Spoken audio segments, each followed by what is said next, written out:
Hello, Assalamualaikum. Salam.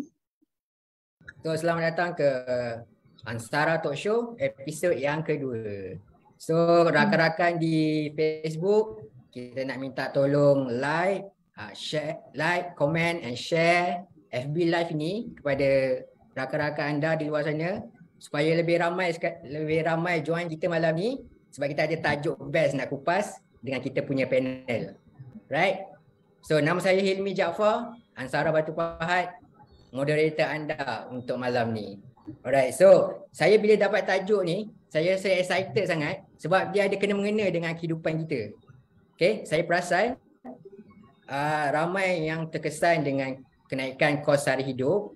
Alright, especially rakan-rakan Ansara kita. Kita ada lebih kurang dalam 200,000 lebih bekas pelajar MRSM seluruh Malaysia. So, saya juga ada terbaca dekat satu portal ni, dia kata jadi B40 akibat pandemik. So, kita tahu di kala pandemik kita dapat inisiatif bantuan kerajaan tu banyak. Contohnya bantuan Prihatin Nasional 1.0, bantuan Prihatin Nasional 2.0. Tapi adakah cukup dengan bantuan tu untuk kita tampung kos sara hidup kita? So, senario ini membuatkan saya perasan bahawa ilmu kewangan, ilmu untuk menguruskan kewangan itu sangat penting untuk semua orang. So, kita mungkin tak dapat pendedahan awal, kebanyakan kita tak dapat pendedahan awal di peringkat kanak-kanak, sekolah ataupun di peringkat universiti. So, kebanyakan kita sedar bahawa ilmu pengurusan kewangan ni penting bila kita dah masuk alam pekerjaan. Okay? Sebab kita nak uruskan kewangan kita tu sebenarnya sangatlah susah kalau tak ada disiplin. So, disebabkan ini, saya bersama panel akan kupas tajuk kita pada malam ini, isu semasa kita pada malam ini, kos sara hidup, derita ataupun peluang. Dengan kupasan yang ringkas dan padat, okey. So, bersama saya malam ni kita ada dua panel kita, seorang perancang kewangan dan juga seorang kaunselor. Okay. So, kita bersama dengan panel pertama kita, Puan Azlin Muhammad Said, merupakan bekas pelajar MRSM Taiping pada tahun 90 hingga 91. Seorang chartered accountant, seorang Islamic financial planner, seorang certified HRD Corp Trainer dan juga merupakan seorang CEO di empire-nya sendiri iaitu AMS Empire dengan kekuatan seramai 20 orang perancang kewangan. So, Puan Azlin, boleh share dengan kita sedikit tentang diri Puan Azlin dan juga kerjaya sebagai perancang kewangan. Jadi silakan Kak Azlin. Okey, Assalamualaikum semua. Terima kasih Tuan Moderator kita, Tuan Helmi. So, saya seperti yang Tuan Helmi cakap tadi, saya pun daripada Form 1 sampai Form 3 dari MRSM Pasir Tumbuh dan Form 4, Form 5 di MRSM Taipei. Dan nak berkaitan dengan kos sara hidup ni, saya grad masa tu gawat tahun 1998 dengan gaji audit assistant RM800, lepas tolak KRSP 700 je tinggal. Dah lah 700, lepas tu dapat separuh-separuh. Dan itulah nanti kita akan cerita, maksudnya bagaimana dengan kos sara hidup yang kita masa tu kan fresh graduate. Jadi saya faham macam Tuan Helmi cakap mungkin ada adik-adik yang terkesan dan macam mana, tapi macam Tuan Helmi cakap tadi, pendedahan awal. Jadi saya dikira saya bersyukur disebabkan financial mentor saya adalah arwah bapa saya. Sebab saya bila saya pernah ditanya soalan oleh klien saya, macam bila kita terang, dia kata, Puan ni bapa accountant ke? Saya kata tak, bapa saya cikgu kampung je. Tapi saya masih ingat macam mana bermulanya arwah bapa saya dedahkan saya dengan penting rasa seronok nak menyimpan tu bila kita kecil-kecil kan. Kalau arwah bapa macam nak kita motivate nak puasa. Jadi dia kata kalau siapa puasa penuh dia bagi RM30. So kita pun excited lah budak kan. Janji puasa penuh dapat RM30 tu besar lah zaman dulu kan. Dan juga cara bapak saya bagi tu bukan macam dia bank in sendiri. Jadi dia bawa kami ke pejabat pos. Masa tu dekat kampung memang tak ada bank. pejabat pos dia. Jadi kita ni terlibat dalam proses tu. Jadi budak 9 tahun excited pergi pejabat pos, lepas tu tengok buku sendiri, first time dapat buku tu, tabung haji rasanya.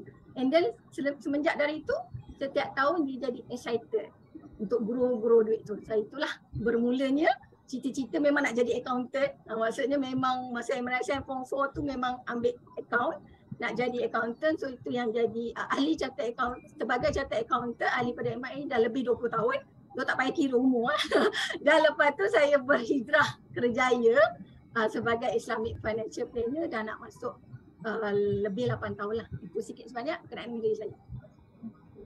Terima kasih Bu Azli. Tu tengok dia punya foundation tu daripada kanak-kanak. Ibu bapa dah mendidik untuk menguruskan kewangan diri dengan berhemah dan sebaiknya. So kita nak bersama dengan panel kedua kita, Puan Aziah Yunus, merupakan bekas pelajar MRSM Seremban. Ni kira antara yang paling senior lah kalau budak-budak MRSM ni.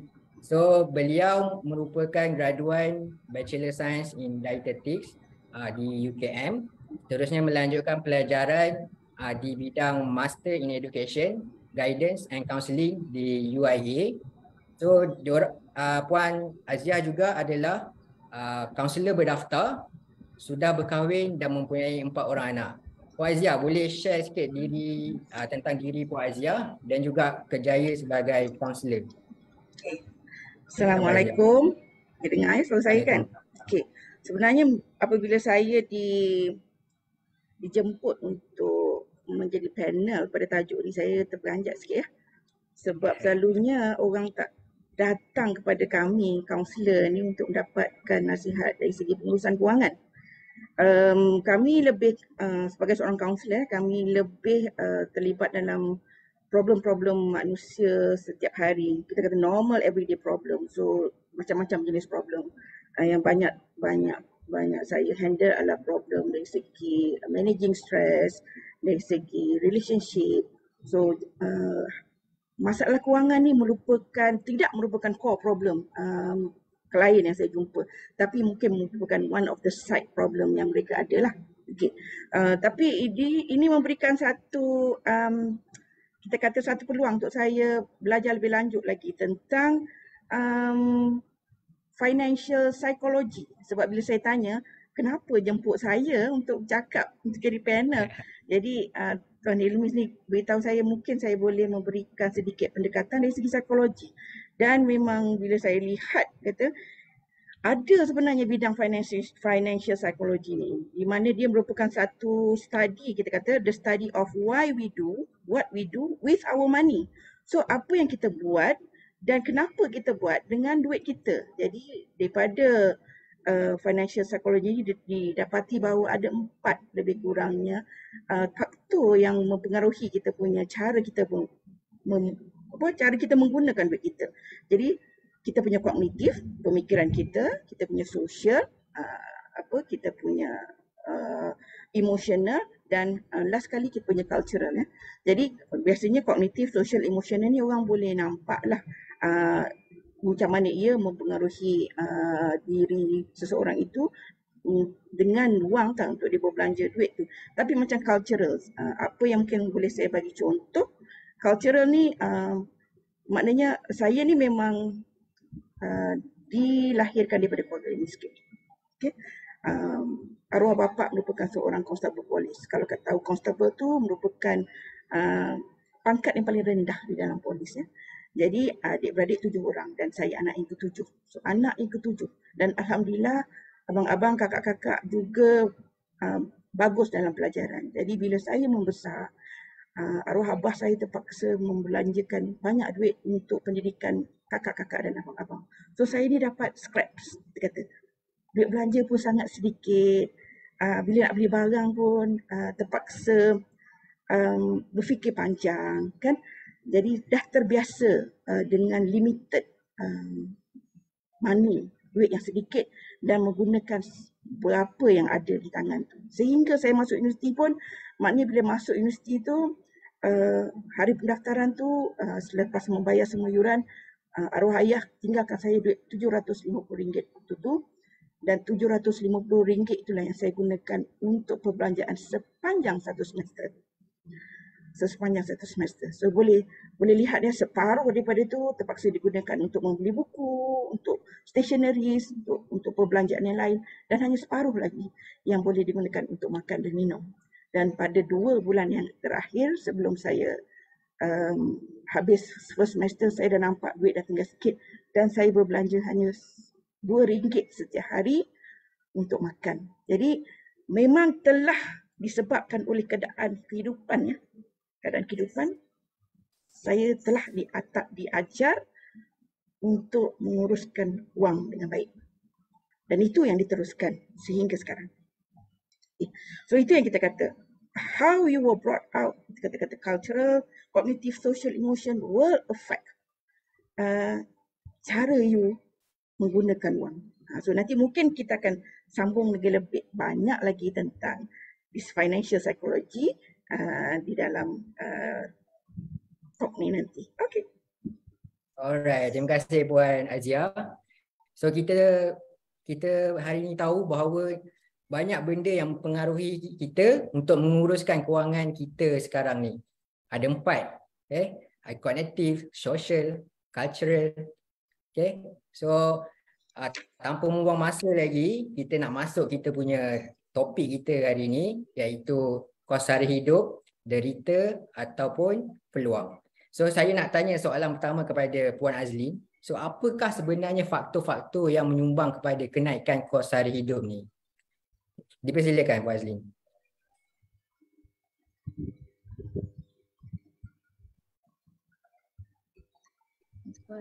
Terima kasih Tuan Moderator. So saya boleh terangkan antara 2 sebab. Antara kenaikan kos sara hidup tu, pertama adalah kenaikan harga barang. Dan kalau kita tahu kenaikan harga barang tu disebabkan inflasi, dia boleh tak, audience boleh tulis tahu tak inflasi tu apa ataupun kurang jelas. Baik, kalau inflasi ni adalah kuasa mata wang kita menurun. Maksudnya kalau RM50 10 tahun lepas, bila kita pergi grocery boleh mungkin penuh 1 troli kan. Sekarang ni kalau bawa RM50 pergi mall rasa-rasa berapa? Tuan Hilmi, mungkin 2-3 barang. Kak Azhar kalau RM50 sekarang boleh beli berapa je? So maksudnya disebabkan kalau beli coklat yang mahal, biskut mungkin 2 item je. Jadi itu salah satunya adalah kenaikan harga barang. Jadi benda tu kita tak boleh nak elak, kos inflasi itulah. Dan kadar inflasi sekarang ni dekat Malaysia lebih kurang 3 ke 4%. Okay. Dan pendapatan kita, rakyat Malaysia ni bukan semua orang tiap-tiap tahun naik 3 ke 4% kan. Jadi bila harga barang naik, dia jadi efek lah. So keduanya adalah kurang pengetahuan dalam merancang dan menguruskan kewangan tadilah, berbelanja melebihi kemampuan. So bila kita macam berjumpa, contoh dalam kes saya berjumpa dengan ramai klien, dengan ramai prospek, tengok kenapa tak cukup. Selalu mengeluh macam ni lah, tak cukup, macam mana nak simpan tak cukup. So bila kita keep track dia punya expenses, rupanya banyak berbelanja kehendak. So bila kita tahu ini pun keperluan versus kehendak ni, saya ingat sebab saya belajar masa form 2 subjek perdagangan masa saya di MRSM Pasir Tumbu tu. Tapi bila saya bila saya menjadi seorang perancang kewangan ni, bila saya berjumpa ramai orang, rupanya ada orang tak tahu. Maksudnya dia tidak tahu membezakan apa itu keperluan, apa itu kehendak. So itu mungkin contoh, kita bagi contoh bila kita tanya, beli Starbucks tu keperluan ke kehendak? Contoh. So itulah antara sebabnya. Okay, boleh kan Tuan Moderator? So mungkin nanti Puan Azia boleh terangkan lebih jelas kan apa beza keperluan dengan kehendak itulah. Itulah basic dia. Kenapa faktor dia satu memang kenaikan harga barang because of the inflasi, dan kedua kurang pengetahuan berbelanja melebihi kemampuan. Okey, terima kasih Puan Azlin. So, saya pun setuju juga dengan 2 faktor yang diberikan. So, kadang-kadang kita yang muda-muda ni nak beli ikut lebih kepada kehendak daripada keperluan. So, sebelum kita terus ke soalan seterusnya, okay, kita nak check juga, kita nak tengok dekat FB komen. Terima kasih kerana hadir. kita ada saudara Asliza Yusof, Irfan Rosli, Azizi Aziz, Asliza Yusof. So terima kasih sebab join kita punya session malam ni. Alright. So kita nak seterusnya soalan saya nak tuju kepada Puan Azia. Apakah kesan kenaikan kos sara hidup ini kepada individu? Adakah dia sesuatu yang derita ataupun peluang? Silakan Puan Azia.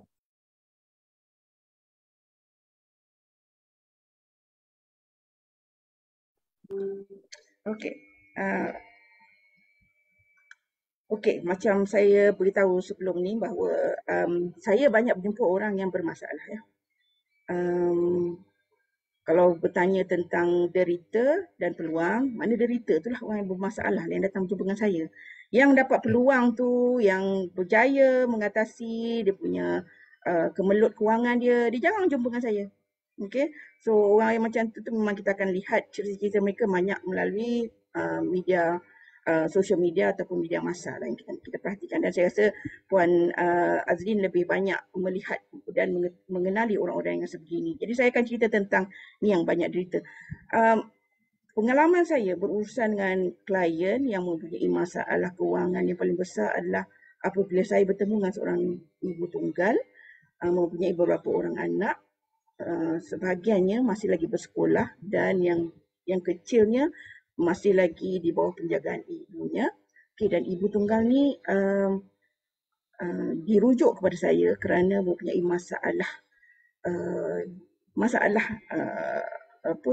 banyak masalah-masalah pada dirinya. Jadi bila kita buat the first interview dengan dia, saya dapat tahu core problem dia yang sebenarnya adalah masalah kewangan yang sangat tenat ya.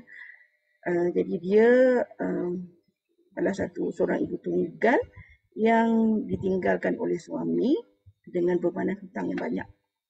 Dan akhirnya waktu dia berjumpa dengan saya ni, ibu tunggal ini dikejar oleh 3 orang alung. Jadi biasanya saya tidak terlibat. Saya hanya memberikan kita kata perkhidmatan nasihat sahaja, tidak memberikan bantuan dari segi kewangan. Tetapi dalam kes ni, inilah kali pertama di mana saya rasa ada urgensi, ada kecemasan untuk saya membantu ibu tunggal ni kerana saya tidak boleh buat kaunseling dengan dia sebab dia sedang memikirkan untuk melarikan diri daripada alung-alung tu. Jadi dia berfikir untuk berpindah. Dan saya masih kasihan dengan anak-anak yang masih bersekolah dan yang kecil. Dan saya tidak mahu anak-anak ini nanti terkesan dengan ibu yang sentiasa berpindah randah kerana melarikan diri daripada alung. Jadi Alhamdulillah saya punya beberapa orang kawan dan kita dapat kumpul dana lebih kurang 10,000 dan digunakan untuk membayar hutang-hutang ibu tunggal ini. Jadi itu my first experience dealing with a very bad financial punya problem. Kalau kita nak cakap siapa yang terkesan, maknanya yang akan derita dengan masalah kenaikan kos sara hidup ni. So saya suka masukkan kepada personality, kita panggil money personalities. Ada macam-macam money personalities, tapi saya ambil 6 jenis money personalities yang kita kata ada the hoarder. Hoarder ni maknanya orang yang suka mengumpul. Kalau kita tengok cerita TV kan, the hoarder tu kita nampak rumah dia tu penuh dengan barang-barang sehingga kadang-kadang tak boleh nak berjalan. Jadi hoarder ni adalah orang yang suka dengan duit, dia jimat sangat dalam segi berbelanja, ada perancangan kewangan sendiri dan tidak suka membelanjakan wangnya. Jadi maknanya dia memang suka mengumpul duitnya. Yang kedua adalah jenis the spender. Spender ni orang yang suka membeli barang, orang yang seronok bila membeli. Maknanya dia mendapat kepuasan bila dia membeli dan menghabiskan semua pendapatan dia membeli barang-barang. Dan orang the spender ni mempunyai masalah untuk menyimpan wang. Jadi dia ada problem untuk save duit dia. Okay. Yang ketiga, the warrior. Warrior ni orang yang kerap risau. Risau, dia sibuk, sentiasa sibuk dalam otak dia ni tentang wang, duit yang dia ada. Dan dia sentiasa memantau baki ataupun wang yang ada di dalam akaun dia. Yang keempat, kita kata jenisnya the monkey monk. Di mana orang-orang macam ni dia menganggap wang sebagai satu punca segala masalah. Kita pernah dengar ada orang yang sangat berpegang kepada hadis. Hadis Nabi ada mengatakan bahawa orang-orang fakir akan masuk dahulu syurga berbanding dengan orang miskin. Dan ada yang mengambil hadis tersebut dan tidak mahu menjadi orang kaya. Sebab dia kata kalau dia jadi miskin, dia akan masuk syurga dulu. Ini kita kata jenis-jenis monkey monk. Menganggap wang sebagai punca kepada segala masalah dan tidak berminat untuk mengumpulkan harta. So, yang kelima, kita kata the avoider. Ini avoider ni kemungkinannya adalah orang yang selalu lambat membayar hutang atau bil dan tidak tahu ataupun peka berapa banyak wang yang dia ada atau yang dia belanjakan. Ya. Dan yang last sekali, the amasser. Amasser ni adalah orang yang seronok mempunyai wang yang banyak dan dia berusaha untuk mengumpul kejayaan. So daripada 6 personality ni kita nampak yang mengalami derita selalunya adalah 3 jenis, iaitu the spender, the money monk dan the avoider. Ini ketiga kumpulan yang selalunya bermasalah dengan keadaan di mana kos sara hidup akan naik. Dan kalau kita lihat ya, bila orang ada masalah kewangan, apa yang akan berlaku? Biasanya mereka akan ada stres. Dan stres yang berpanjangan will lead akan menyebabkan depression. Dan depression yang teruk boleh menyebabkan committing suicide, dia membunuh diri. Kalau kita pernah baca beberapa kes pada waktu PKP di mana orang membunuh diri, terjun. Dan mungkin antara sebabnya adalah masalah kewangan yang sangat mencengkam mereka. Di mana kereta dah terpaksa dijual, rumah dah terpaksa dijual. Mereka terpaksa turun cara hidup mereka. Tidak lagi boleh mengamalkan status kehidupan seperti sebelumnya. Yang mana ini semua adalah merupakan stres kepada mereka.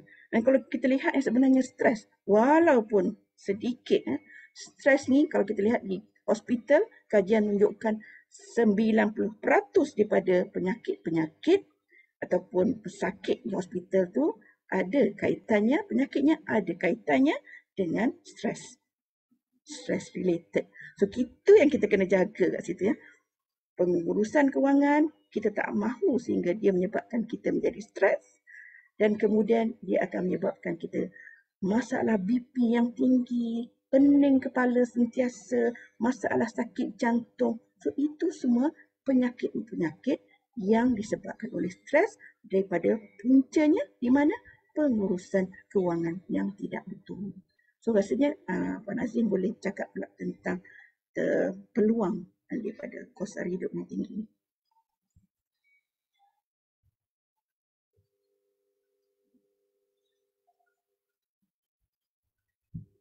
Nazrin mute ya. Okay. Okey. Okey. Dari segi apa? Kak Azia tadi? Macam apa jelas ni? Peluang tadi. I ambil berita. Okey.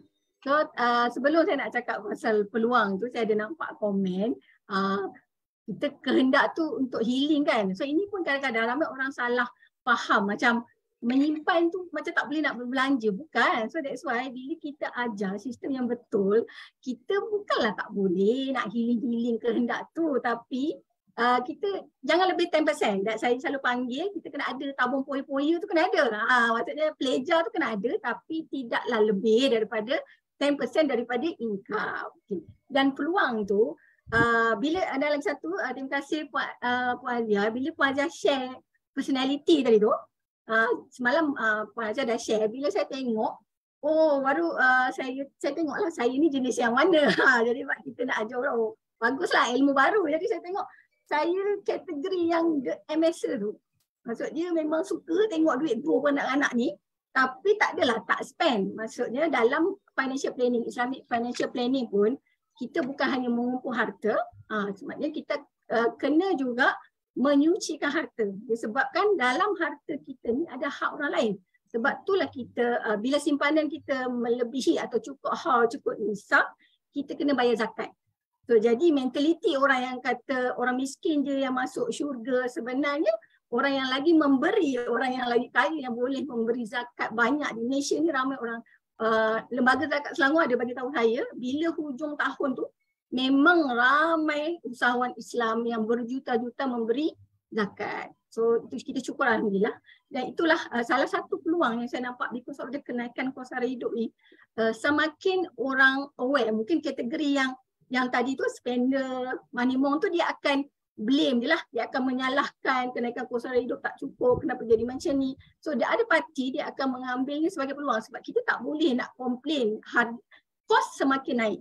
So apa yang patut kita buat, kita tengok dalam social media sekarang semakin ramai berkongsi kan, pengurusan kewangan, tips-tips, ramai dah consultant, financial planner share. Mungkin macam sebelum ni Tuan Helmi cakap pendedahan sebelum ni dekat sekolah mesti tak banyak, sekarang ramai dah aware benda ni. Dan juga dah ramai macam disebabkan inflasi tadi, orang yang dah aware, maksudnya ini dah susun, dia dah aware kalau disimpan saja tak cukup. Sebab bila simpan je harga barang naik kan, kos naik. So dia akan belajar untuk cara untuk investment, macam mana nak grow. Investment ada banyak jenis lah, property investment ke macam mana kita nak laburkan supaya duit tu bekerja untuk kita. Dan saya ada satu kisah inspirasi lah, klien saya. Saya selalu share cerita ni sebab bila kita cakap orang akan kata dia tak apalah. So saya share, klien saya ni seorang kerani saja. Dan pada masa tu dia late 20s, dia dapat seorang anak. So dia macam tadi mungkin dia bersungguh untuk start tabung education anak dia. Masa tu anak dia setahun, konsisten RM200 sebulan sampai sekarang. Wow. 800, maksudnya sampai sekarang anak dia umur 8 tahun, sebenarnya simpanan untuk anak itu saja dah lebih RM20,000. Sebab saya pernah jumpa juga ramai pegawai, ramai yang pangkat lebih besar, saving untuk anak pun tak sampai situ. Tapi apa yang dia buat, memang saya selalu tengok, dia buat apa saja yang skill dia ada. Maksudnya dia buat jual, masak, jual sambal, jual serunding. So masa PKP tu adalah time dia buat duit. Kan masa PKP kan FMD, sebab orang order makan semua stres ni. So saya bersyukur sangat sepanjang setahun tu, sebab dia akan tanya saya lah simpan kat mana semua. So alhamdulillah tahun lepas dalam bulan 8, seorang kerani tadi boleh membawa bapa dan adik dia, maksudnya bersama diri dia 3 orang mengerjakan umrah. So inilah contoh-contoh kisah-kisah inspirasi yang mengambil peluang disebabkan kos sara hidup. Itulah antaranya lah. Alright, terima kasih Puan Azia yang kupas kes tadi seorang ibu tunggal yang mempunyai hutang yang ditinggalkan oleh arwah suami yang begitu banyak. Sampai 3 orang ahlung kerja dia.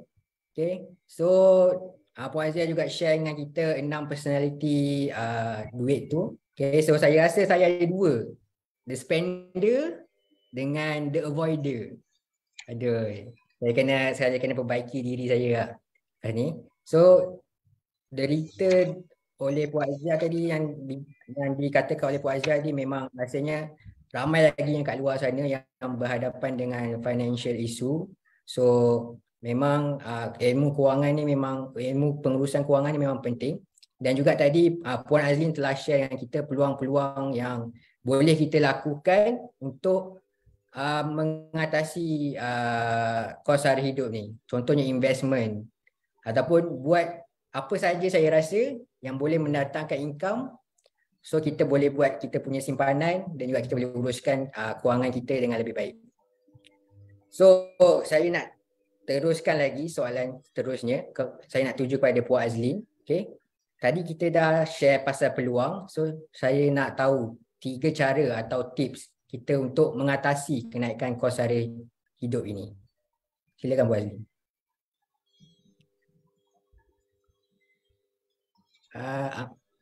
Mute ya. Okay. So antara 3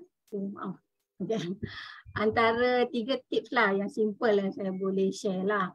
3 tips dia, pertama kita kena keep track.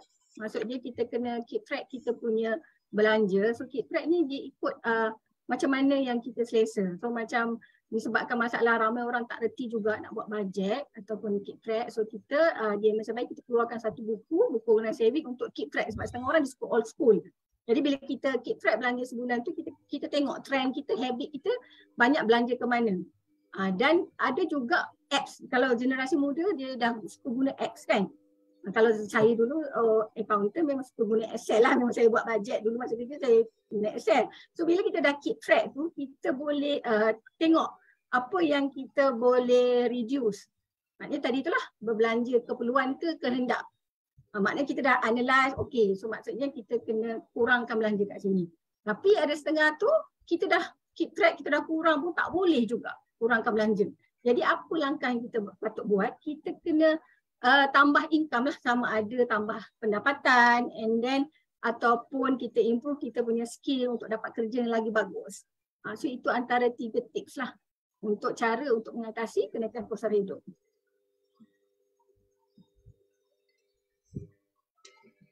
Alright. So Kejap, tadi saya ada nampak satu soalan. Tak ada yang bertanya, dia check nama saya tak ada dalam FM tu sebab memang saya baru dapat surat renew bulan 1 sebab kat situ dia S@2022. So nanti boleh juga saya minta PA saya upload dekat situ lah untuk menunjukkan memang saya ni member kepada FM tu lah. Okay. Alright, terima kasih Puan Azlin. So Puan Azlin dah share tiga tips atau cara untuk mengatasi kos kenaikan sara hidup. Saya percaya kat luar sana banyak lagi tips-tips yang dikongsi oleh financial planner ataupun individu yang mengamalkan pengurusan kewangan yang baik. So boleh saja cari diorang kat luar sana sebagai untuk jadikan sebagai rujukan dan juga untuk memperbaiki kita punya pengurusan kewangan kita. So yang ni last soalan untuk hari ini berkenaan dengan topik kita, iaitu saya nak tanya kepada Puan Azia. So berdasarkan pengalaman Puan Azia, apakah psikologi kewangan yang perlu ada pada seseorang individu tu? Silakan Puan Azia. Okay, Alhamdulillah. Terima kasih tadi Azlin bagi kita 3 tips. Okay. Saya rasa psikologi yang utama adalah apakah kehendak kita, what is our goal, what is our object, matlamat yang kita nak capai tentang kemampuan keuangan kita ni. Okay, kalau kita masih lagi dalam skop macam The Monkey Monk tu, memang tak ada, memang susah untuk you keluar daripada kemelut masalah kewangan sebab you punya goal bukan untuk mempunyai simpanan, untuk mempunyai harta sebab you tak melihat wang tu sebagai satu benda yang bagus. So kat situ yang kita kena ubah. Kalau dari segi pemikiran kita tu maknanya tidak positif tentang wang, kita kena ubah kita punya kognitif kita tersebut. Okey, maknanya kita kena kata wang ni macam Azlin kata tadi bila saya berbincang dengan suami saya tentang hadis Nabi tersebut, suami saya latar belakang dia adalah undang-undang Islam, dia lecturer mengajar di Universiti Islam Antarabangsa. Jadi bila saya berbincang dengan suami saya tentang hadis tentang orang-orang kafir, hadis Rasulullah mengatakan orang-orang yang fakir akan masuk syurga dahulu berbanding dengan orang kaya. Suami saya kata konteksnya di situ hadis tersebut adalah supaya manusia kita ni tidak melihat orang-orang fakir sebagai orang yang kelas kedua, orang yang rendah daripada kita. Jadi kita kena hormat orang-orang fakir ni. Okay. Jadi jangan fikir kita orang kaya maka kita akan dapat semua kelebihan, termasuk kita akan dapat imbuhan daripada Allah. Okay. Jadi itu yang ingin disampaikan. Tetapi suami saya kata, banyak ayat Al-Quran, banyak hadis yang mengatakan bahawa sebagai seorang Muslim, kita perlu menjadi kaya. Rasulullah sendiri berkahwin dengan wanita-wanita yang kaya. Kalau fakir itu adalah satu perkara yang bagus, kenapa Rasulullah kahwin dengan orang yang kaya? So, jadi kita kena fikir benda tu. Do not look wealth ni sebagai satu benda yang negatif. Kita kena melihat kekayaan ini sebagai satu benda yang positif. Cuma seperti mana yang Azlin katakan juga, duit itu, kesenangan itu adalah pinjaman daripada Allah kepada kita. Jadi ada hak orang lain di dalam duit yang kita ada, kekayaan yang kita ada. Bukan kita boleh membelanjakan sewenang-wenangnya semua duit yang kita ada. Jadi ada hak orang lain di situ. Dan bagi orang kaya, kalau dia rasa, banyak juga orang kaya yang berfikiran bahawa okay, aku ada duit, ni duit aku, ini ikut akulah bagaimana cara aku membelanjakan. Kita sebagai seorang Islam masih lagi ada garis panduan cara kita berbelanja. Yang utamanya, kita jangan membazir. Sebab bila kita membazir, kita mengikut syaitan. Okay? So itu yang kita kena ada pemikiran kita. Kalau macam apa yang selalu saya lakukan dengan klien-klien yang mengalami masalah kewangan, jadi kita akan cuba menunjukkan mereka bagaimana cara untuk mereka berbelanja dengan lebih berhemah. Jadi saya akan selalu berkata tentang perbezaan antara needs yang tadi kata keperluan dan juga wants, iaitu kehendak. Ada bezanya. Bila orang pergi ke mana-mana ke tempat kan, mall, kadang you pergi ke mall, you nampak masuk satu kedai, perempuan lah selalunya masuk satu kedai, dia nampak satu baju tu cantik, harga RM200. Lepas tu dia rasa dia nak beli. Tu dia beli. Okay? Sedangkan baju di almari dia dah penuh. Adakah pembelian itu berdasarkan pada keperluan ataupun kehendak? Definitely pembelian itu adalah berdasarkan pada kehendak. Kalau seorang yang ada kasut, tapi kasut dia dah berlubang, dah rosak, itu je lah kasut yang dia ada. Dia pergi ke kedai dan dia beli kasut. Adakah pembelian dia tu berdasarkan kepada kehendak? Tidak. Dia berdasarkan kepada keperluan. Jadi kita perlu tahu membezakan antara kehendak dan keperluan. Dan ramai orang memang bila membeli, mereka mengikut emosi dan bukan mengikut rasional. Bila kita mengikut emosi, kita akan banyak mengikut kehendak. What we want, not what we need. Nah, itu yang kita kena pantau. Orang bila dia cepat marah, kita hantar orang tu pergi ke anger management.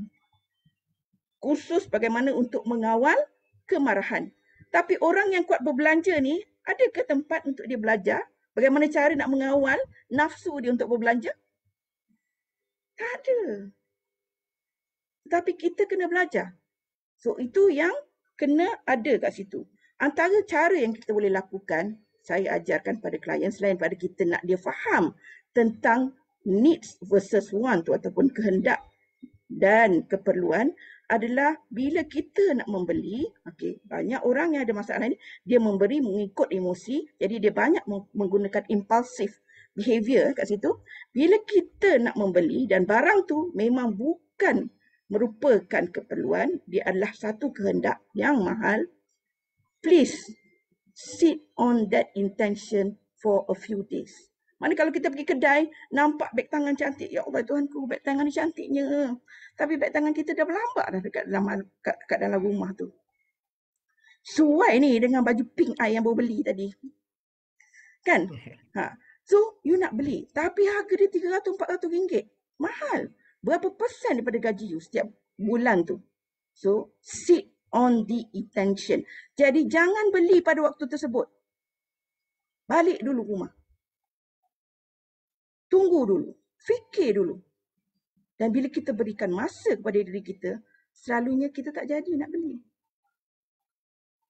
Kita fikir dulu. Perlu ke tidak benda ni? Duit aku ada ke tidak? Kalau aku beli beg ni, kat mana nanti bahagian bajet yang aku tarik? Makan. Sewa rumah.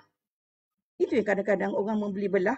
Tapi benda-benda yang keperluannya, membayar sewa rumah, membayar hutang kereta, ansuran kereta, makan, semua dia boleh ikat perut seketat-ketatnya.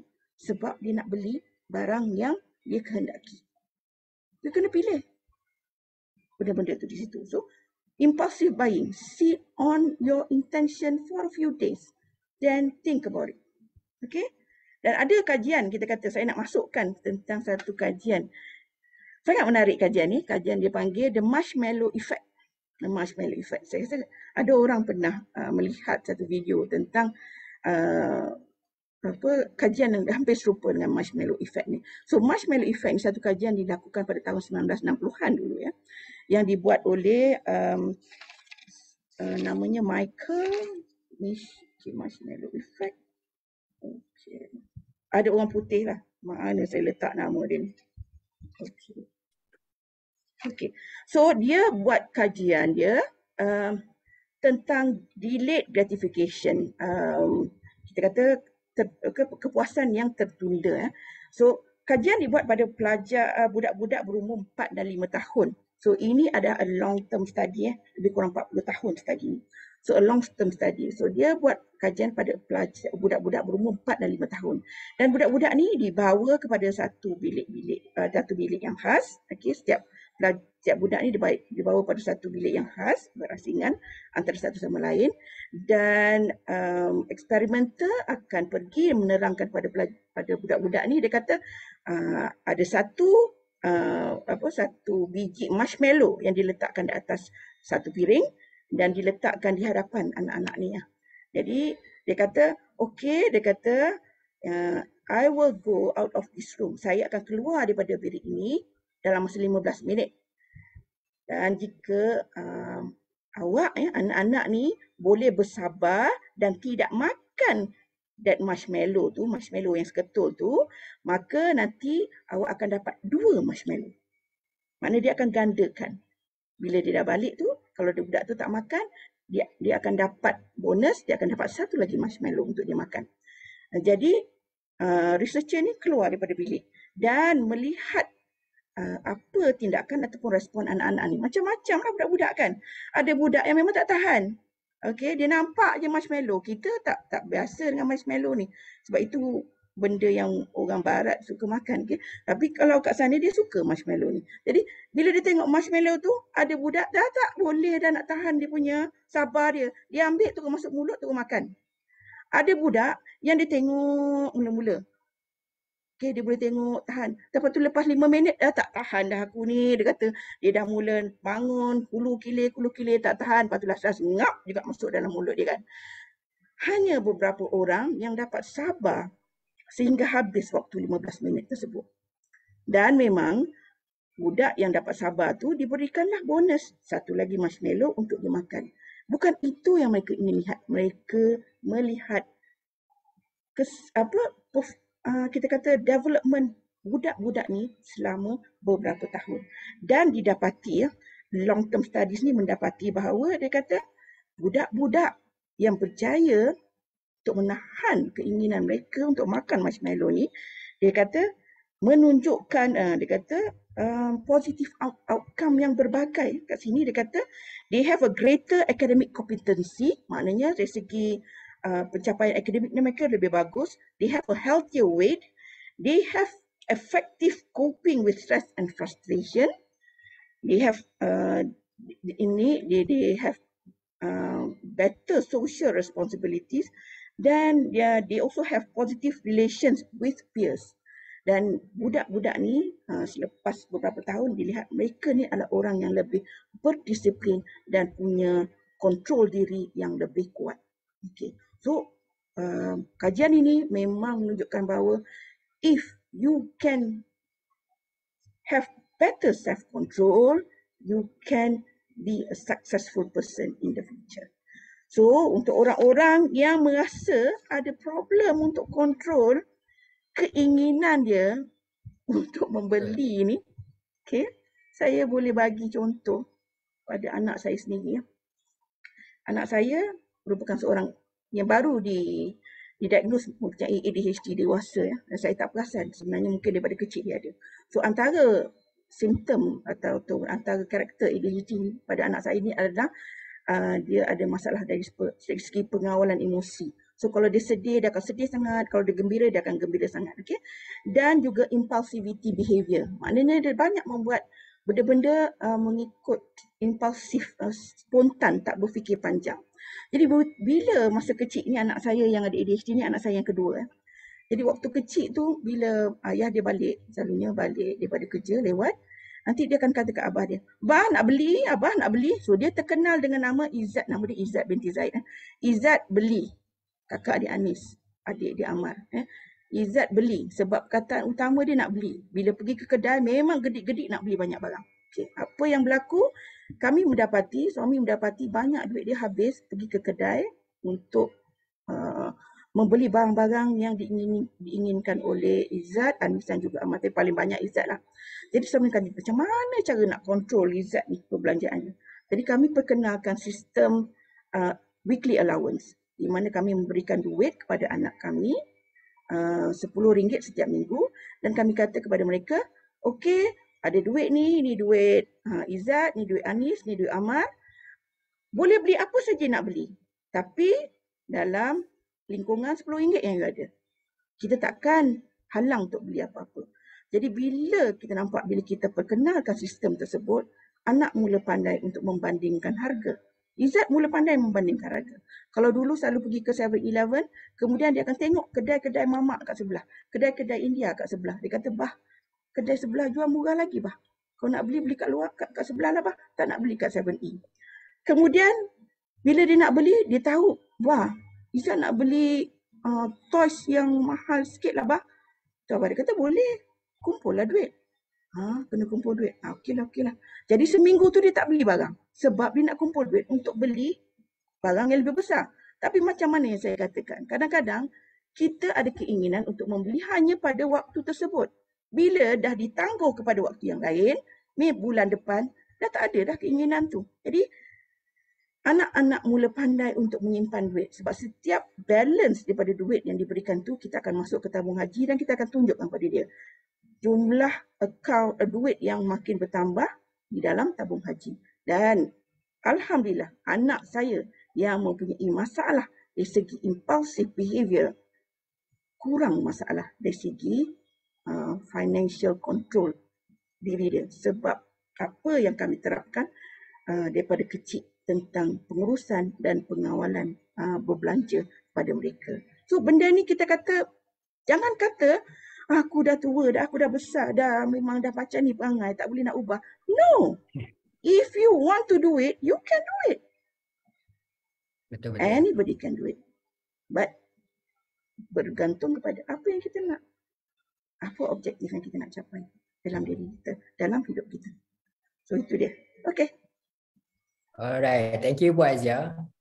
Saya rasa nak mendisiplinkan atau nak mendidik emosi kita tu daripada membeli sesuatu barang tu sangatlah sukar sebenarnya. So kita perlukan masa yang agak panjang untuk jadikan dia sebagai habit ataupun jadikan dia sebagai amalan lah kita untuk bila nak beli barang je, kita kena balik dulu, fikir, ambil masa, tengok benda tu adalah kehendak ataupun keperluan. Alright. So dia memang benda tu sukar. Cuma kena ada ayat di belakang, tetapi boleh dilakukan. Ya, betul. Saya setuju. So sekarang ni saya nak ambil dua soalan daripada penonton-penonton kita di Facebook. So soalan pertama saya nak tujukan kepada Puan Azia. Soalan daripada Atira. Dia kata, bagaimana nak educate orang yang sentiasa rasa ada orang lain rasa ada orang lain akan bantu dia dan tiada usaha yang gigih untuk menambah baik cash flow sendiri, terutama sekali ketika pandemik dan juga pasca pandemik sekarang.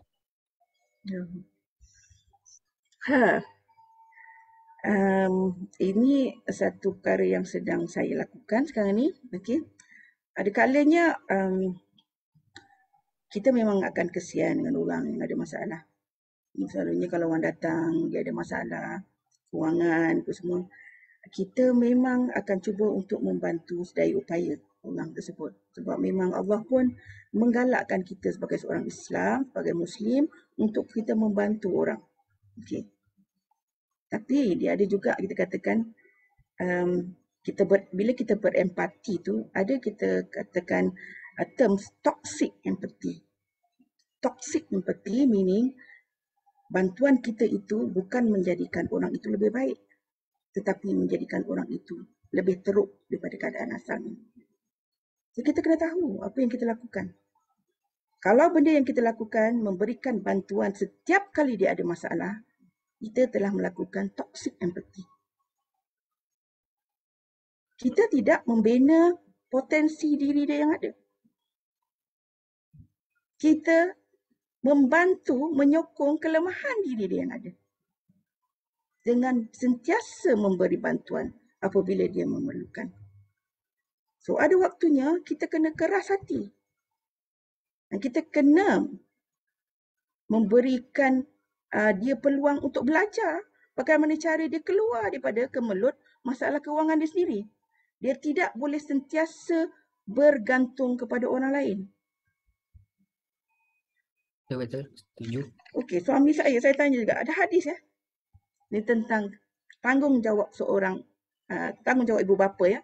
Jadi kita boleh katalah tanggungjawab ibu bapa, boleh juga kita sebagai kawan ataupun saudara mara. Jadi dia kata, ada hadis Sahih Bukhari mengatakan bahawa sesungguhnya kamu meninggalkan ahli warismu dalam keadaan kaya lebih baik daripada meninggalkan mereka dalam keadaan miskin, mengemis dengan menadah tangan mereka kepada manusia. Kita lihat dua orang yang memberi dan yang menerima tidak sama levelnya. Orang apa yang kita nak? Kita nak jadi orang yang sentiasa menerima? Kita nak jadi orang yang sentiasa boleh memberi, bukan sentiasa boleh menerima. Kalau kita bantu orang tu, kita akan jadikan dia orang yang sentiasa menerima.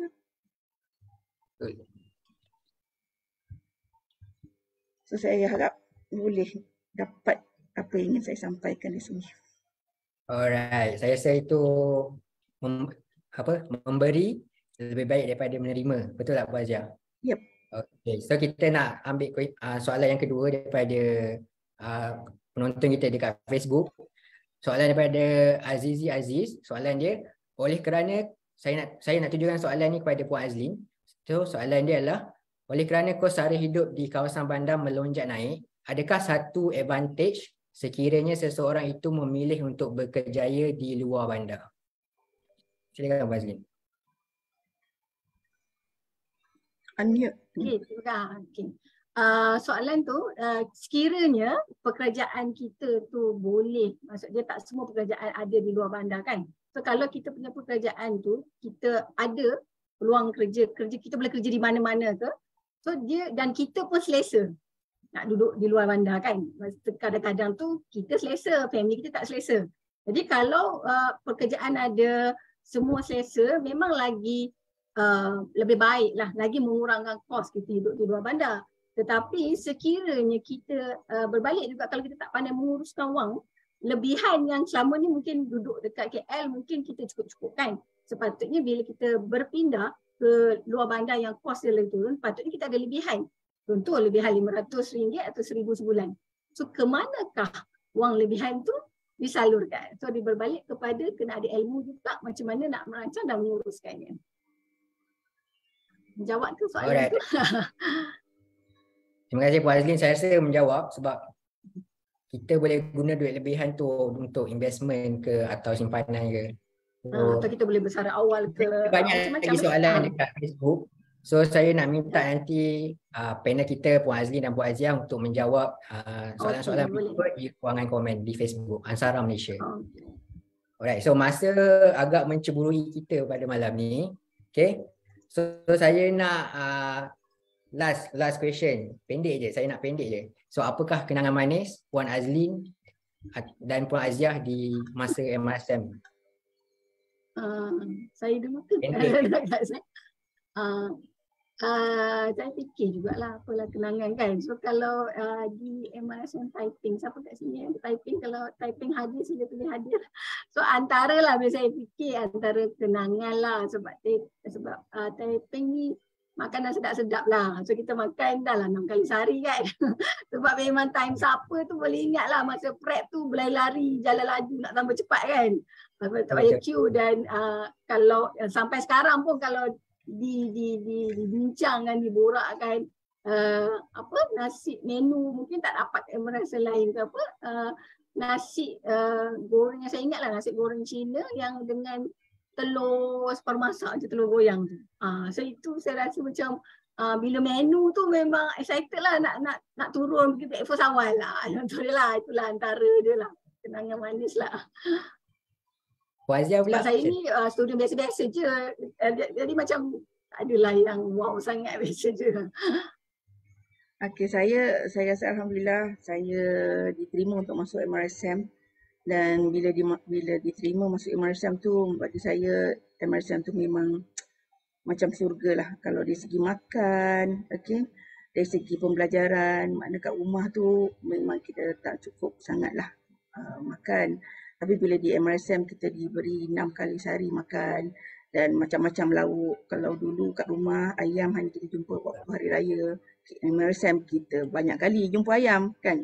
Kita boleh makan dan macam-macam jenis lauk yang kita boleh makan.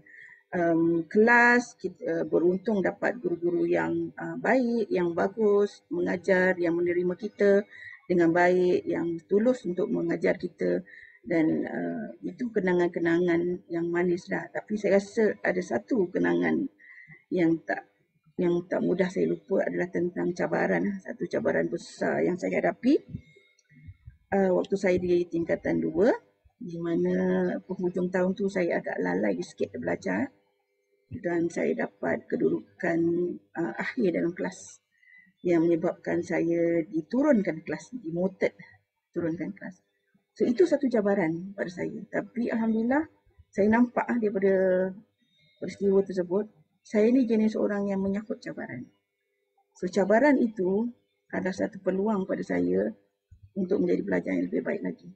Dan masa saya di tingkatan 3, itulah kali pertama di mana saya dapat menjadi pelajar terbaik di dalam beberapa subjek. Yang sebelumnya saya adalah merupakan student mediocre. Jadi bila kita dicabar, ambil peluang untuk kita membuktikan diri kita jadi manusia yang lebih baik lagi. So saya itu antara kenangan yang besar pada diri saya. Maknanya jangan anggap satu cabaran atau satu bencana yang berlaku pada diri kita tu sebagai benda yang boleh melumpuhkan ataupun melemahkan kita. Tapi itu merupakan satu peluang untuk kita belajar, untuk kita ubah diri kita, untuk kita jadi orang yang lebih bagus dan lebih baik lagi. Okay. Alright, terima kasih Puan Azia. So saya nak ucapkan terima kasih banyak-banyak kepada panel kita malam ni, Puan Azlin dan juga Puan Azia, kerana sudi berkongsi ilmu-ilmu dan juga tips-tips bagaimana kita nak mengatasi kos hari hidup yang meningkat sekarang ni. So terima kasih banyak Puan Azlin dan Puan Azia. Saya percaya penonton-penonton kita di Facebook dapat banyak input malam ni dan boleh diamalkan ataupun mencari lebih lanjut maklumat di laman sesawang Google, apa-apa media yang boleh kita buku ke, ilmu. So saya nak ucapkan terima kasih semua penonton yang hadir malam ni, yang bersama kita sepanjang hampir 1 jam bersiaran di Facebook Ansara Malaysia. So saya nak bagi tahu kat sini, jika ada sesiapa yang berminat untuk menjadi panel untuk Ansara Talk Show pada episod-episod akan datang, anda boleh kita akan bagi link nanti, alright? Bagi link untuk registration. Dan juga sesiapa yang berminat nak menonjolkan diri sebagai moderator, macam saya malam ni moderator, boleh juga apply juga dekat kita punya link. So nanti kita punya team akan share dekat komen di Facebook. Alright. So semoga kita berjumpa lagi di episod akan datang. Terima kasih dan Assalamualaikum. Alhamdulillah.